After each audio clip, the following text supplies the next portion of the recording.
on that application. So then we then have, the inspector has an idea, so the inspector does the report, gets that back to the city with the application. Now, of course, if, well, and let me move one step further then, the property inspection summary, if you note on there, basically covers the things that have to be done, and the things that they've, you know, the requirements, like you need to have a permit to do X, Y, Z. If you looked at some of those, like the Fairmont Carlisle, on some of the inspector's report detail. So that's kind of the report that is kind of sums up, you've given us an application, you've got an inspection, here are the items, don't forget.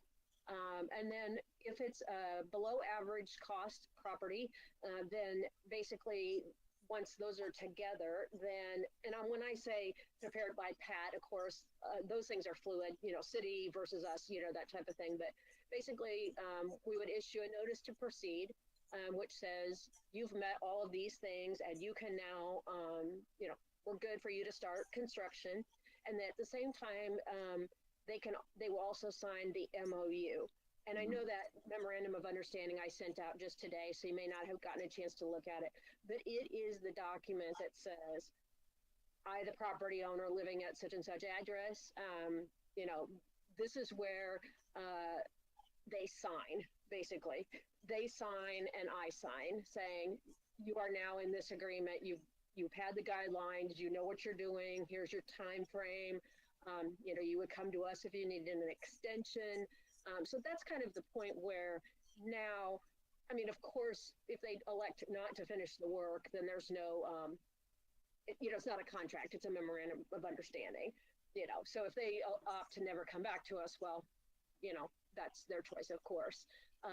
But that would be where the binding, I would say the binding signature comes to say that you understand your requirements, and these are our requirements, and here's how we proceed. So that's where they would actually, they, as the property owner, would sign. Now, of course,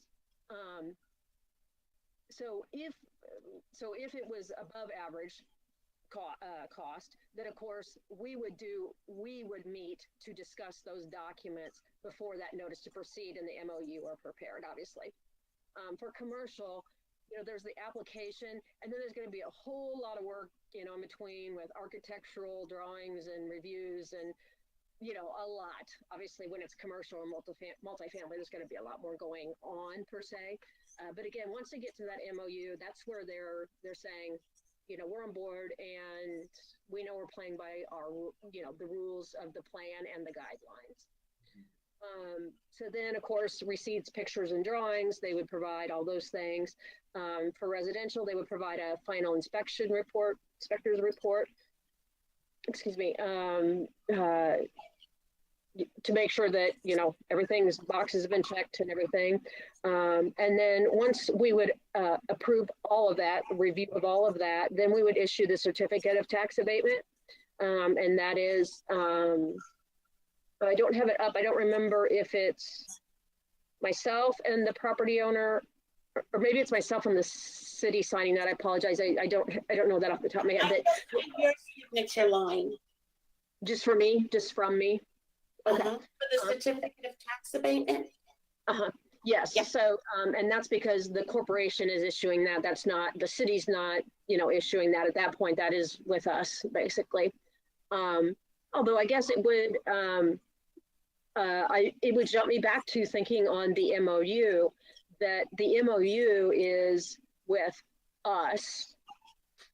Maybe the city signature line should not be on there. I don't know that it hurts. Again, this is not it's not a contract, it's an MOU. I don't know, Jordan or Tom, do you have any feelings on that question? And if we need to check with Mitch, I can email him and ask him if he would weigh in on that thought, if necessary.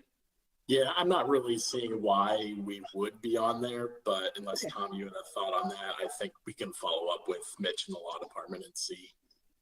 Yeah, let's follow up with Mitch on that.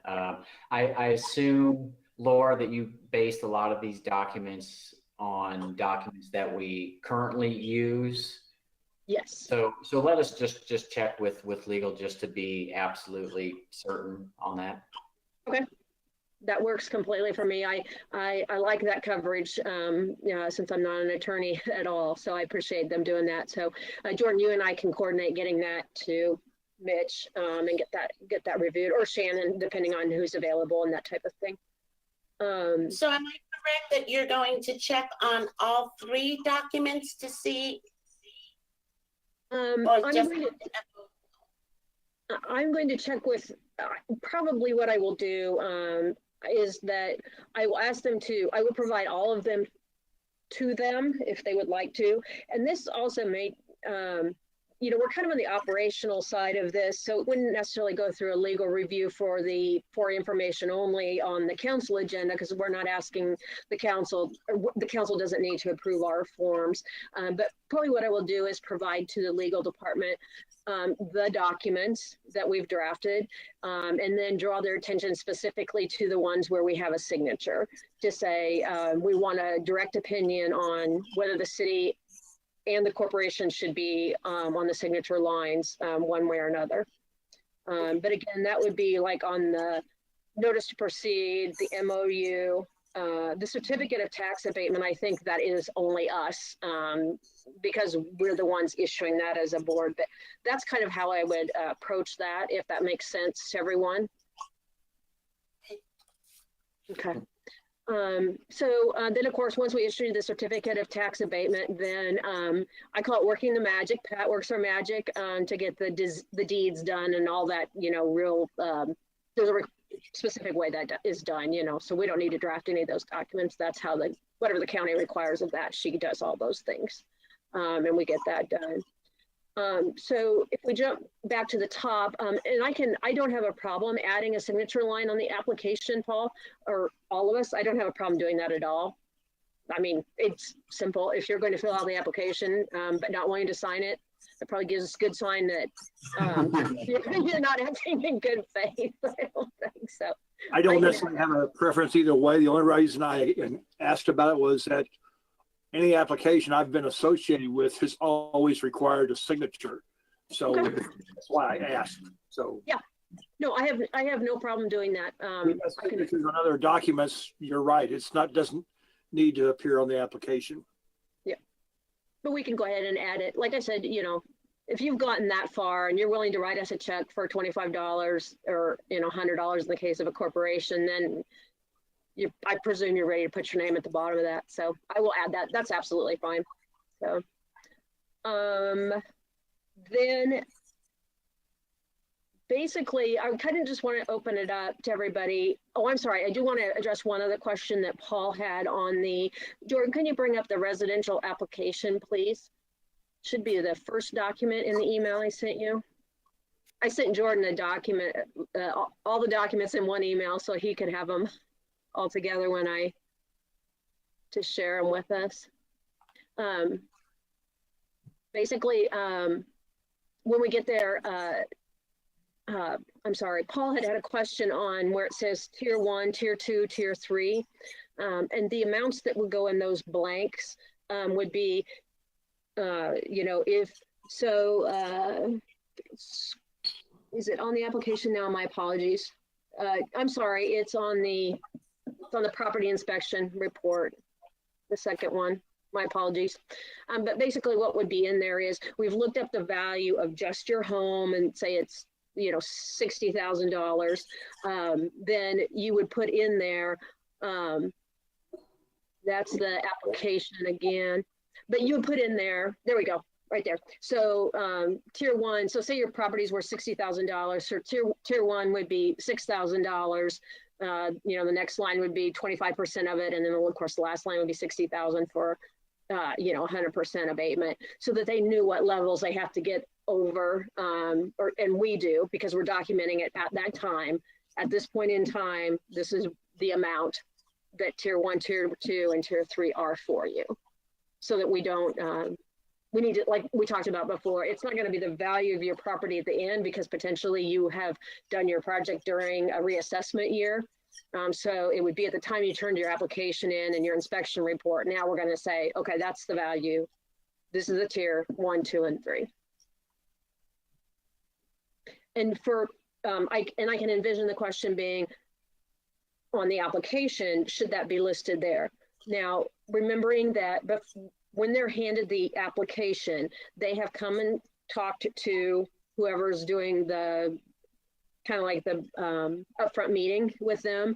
Here are the guidelines. Here's the application. See in the guidelines, it says, you know, tier 1, 2, 3, you know, here's what you have to, you know, here are the numbers you're looked at. We've helped walk them through and can give them notation on, this is how we determined your value. See, this is where we go on the website to pick that up. Here's the value, and these are the numbers you're looking at. So we would be communicating to that to them even before they have the inspection, so that they know what they're kind of jumping into. That brings up a question I had about the application. Uh-huh. Where does one get the application? Will it be from the city?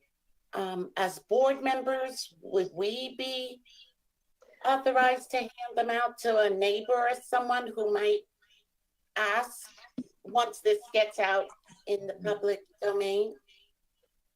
That's going to be part of what we need to talk about at the next meeting on the getting it out, you know, step of this.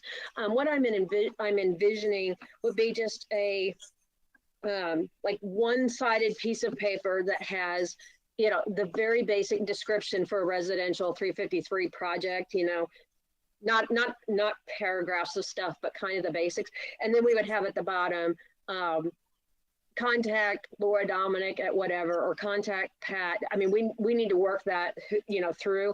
Send an email to, you know, Laura Dominic, who will provide you with further information, at which time then we can email them the application. Or I'm sorry, at that point, then we need to schedule a time to talk with them, and then they'll get their application. So I wouldn't expect, though I'm looking for input, I wouldn't expect us to just have the application out there online, because we want to make sure that we're guiding these people before they get, you know, too far down into this as to what's going on. So it would be directing them to email one of us, however we decide to set that up. And maybe even we would have a, I don't know if the city could set up a separate 353 email account for us that, you know, Jordan and I would have access to, or Pat and I, you know, something like that, so that we can make sure that if one of us is not monitoring, then somebody else is, type thing. But the application, I don't envision that being a link online. I'd be envisioning that something that we would provide to them once we've had a discussion with them. It may be online, but it wouldn't be, we could send it to them electronically, but it would not be a push the button and get the application online, is what I envision. Any other thoughts on any of the forms? Okay. And if there's no discussion on that, I will make a motion to approve the forms as submitted to the committee on the past 2 emails that we had. Oh, I'm sorry. Please let me pull that motion back for just a second to say that the only changes that I made to the documents that I sent to you on the residential side earlier in the week was to add a footer where I said document approved and then put today's date, so that if we have upgrade, you know, or change something, amended, I'm sorry, that's the word, so that we make sure we're using the current form. So that's all I did on those, was I added a footer to ensure we had a date there.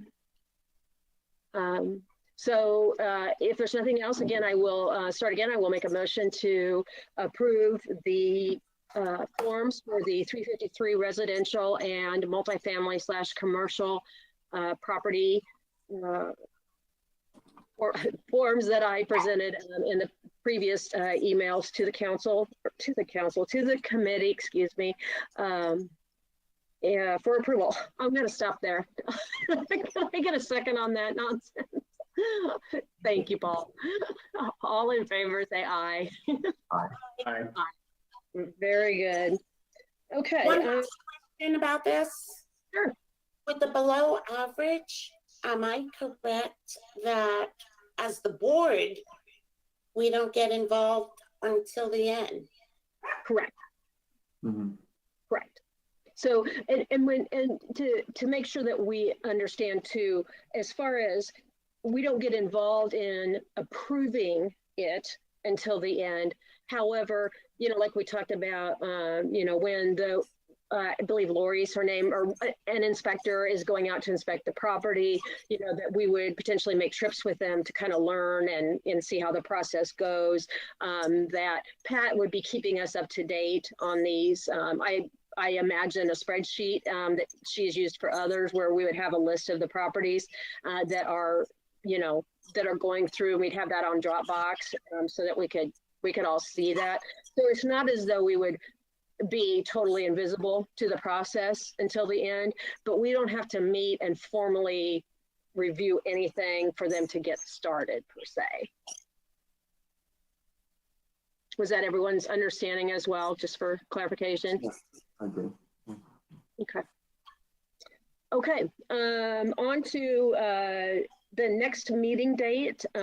We are needing to set standard meeting dates for presume at least next 6 months per the city requirements, so that we A, get on the calendar, and B, we don't run City 7 to death trying to get to every meeting, so they'll have a heads up as to when we're doing that.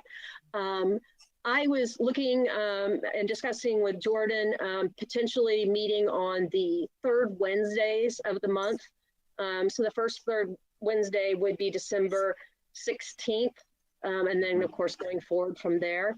How do people feel about the third Wednesday at 5 p.m.? I'm fine. That's fine with That's me. good with me. Okay. Okay, so I don't believe we need a motion. We're just going to go ahead and say that the next meeting will be December 16th, 5 p.m. Right here. And then please, and Jordan, I don't know if, could you do, well, we will need to do an individual. Let me ask it this way. Let's make sure each of us marks out the third Wednesday at 5 on our own calendars, because Jordan will need to send out a link for each one that's different, along with agenda and minutes. Mhm. Yeah, I mean, I could go ahead and send just a series of invites to block the calendars, and then send either an updated one or just a new one as we approach that. So that'll be the best thing and easiest for you all. So I'll just tomorrow morning, probably, if that date works, for the calendar going forward, I will go ahead and set that series for you all so you have it on your calendars. Okay, and that's good, because then if you happen to look forward and somebody has picked a Wednesday that, that we can't, then we'll know ahead of time. It's easier to plan a month or two out than it is, of course, the last minute. So, okay, is there any other new business to come before the group? I will share one last item. I have spoken with the State of Missouri Secretary of State's office, and they are several weeks behind in creating corporations that can't be done automatically online, which is us for sure. So I will be in contact with them after the Thanksgiving holiday, and then following up every week or so to ensure that we get that done as soon as possible, so we can move forward getting our federal tax identification, or EIN per se, tax identification number, and getting a checking account open, so that when we start getting those application checks rolling in, we have a place to put them. So that's all I have for new business. Again, anything else from the group? If not, I will make a motion to adjourn. A second from Paul. And as I always say, all in favor, say bye. Bye. Bye. Thanks all. All right. Thank you, Laura. You bet. Thanks, Jordan. Good meeting. Thank you. All right. We'll see y'all later.